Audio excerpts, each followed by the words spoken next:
سلام و عرض ادب خدمت دوستان عزیزم. روز و روزگار بر شما خوش.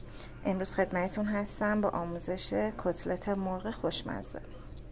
مواد لازم واسه این کتلت 300 گرم گوشت مرغ چرخ شده، 1 عدد هویج، 3 تا سیب زمینی، 2 تا پیاز، 3 تا تخم مرغ، نصف پیمونه آرد گندم، فلفل سیاه، زردچوبه و نمک.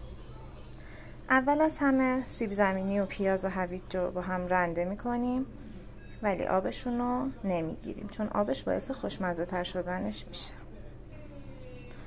موادمون رو رنده کردیم، آبش هم جدا نکردیم. حالا 3 تا تخم مرغمون رو که شکوندیم اضافه میکنیم.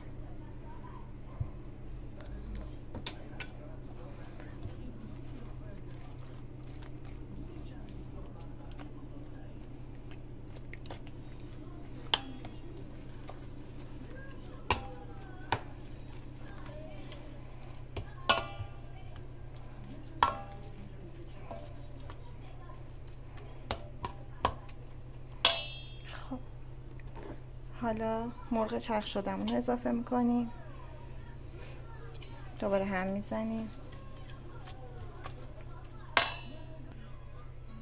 وقتی مخلوط کردیم در ادامه ادویه هامون اضافه میکنیم،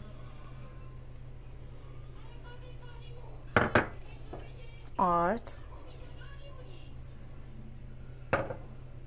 و نمک.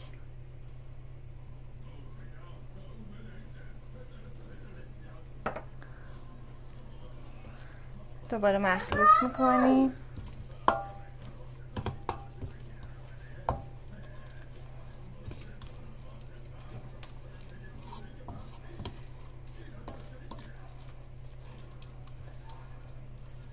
و داخل روغن داغ سرخش میکنیم.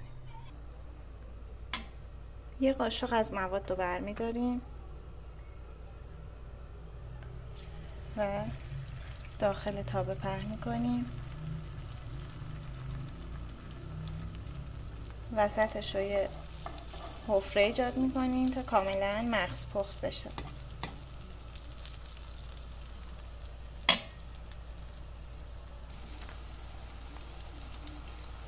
از روغن داخل مواد میریزیم.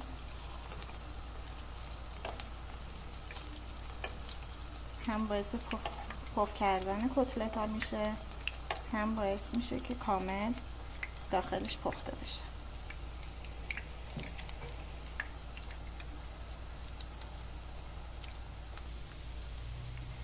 همونطور که میبینید کتلت های مرغ دوناتی ما دارن آماده میشن. دوستای عزیزم، کتلت ما آماده است. نوش نگاهتون.